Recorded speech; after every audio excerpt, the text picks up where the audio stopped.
Hi, I'm Bugsy and I'm an addict. I'm going to be reading just for today, March 30th, 2024, God-Centeredness, page 92, basic text, page 95.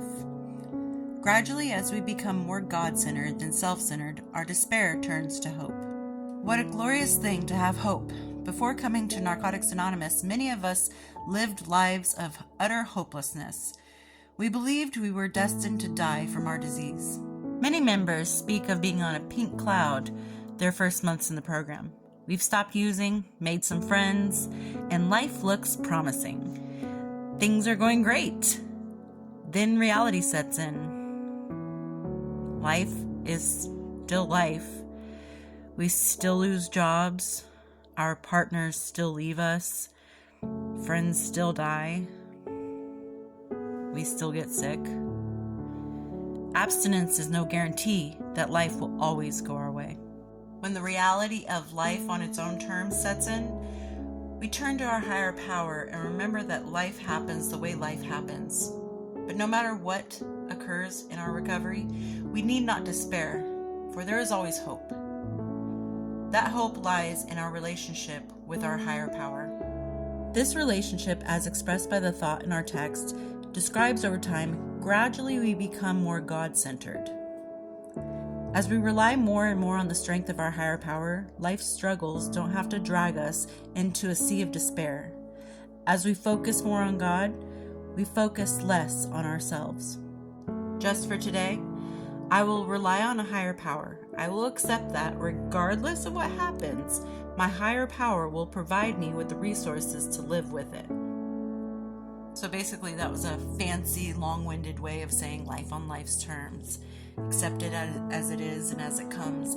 And just remember that just because you're in recovery doesn't mean that life stops for you. You can't push a pause button, get clean, live in recovery, and then push play whenever it's convenient. That's what makes it so, difficult yet rewarding to be in recovery, is because you not only battled addiction, but you did it while also facing life as it came at you. And it's something to be proud of. And I've mentioned this before, addiction recovery is not a magic wand. It's not going to make everything easy for you. It's not a genie that you can wish on or make wishes to. Just because you're a recovering addict, just because you're clean and sober, doesn't mean that life is going to be handed to you on a silver platter and the things that you want are just going to show up without having to work for it. Just like we had to work for our recovery, we have to work for the things in life that we want. And not necessarily like actually going to work and getting money and, earning a paycheck, but work on your relationship, like maybe with the significant other. It takes work. You can't just say, well, I'm sober now, so everything has to be perfect. It's I'm sober now. Now I can approach it with a sober mind. So don't expect everything to be rainbows and butterflies because you quit using drugs. But understand that with recovery, those dark days are easier to manage and handle because you're sober now. You can approach it with a sober mind and be level-headed. And it's kind of nice to have an everyday normal person's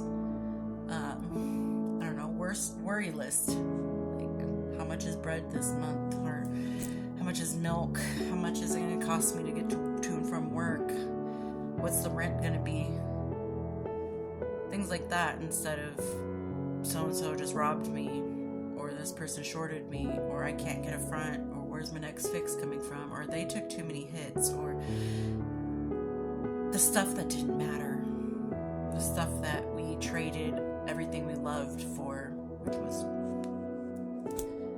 not worth the trade. So just be proud of your sobriety and keep on going and work for it. It makes it that much more valuable knowing that you did something to get yourself here in recovery, and I'm proud of you.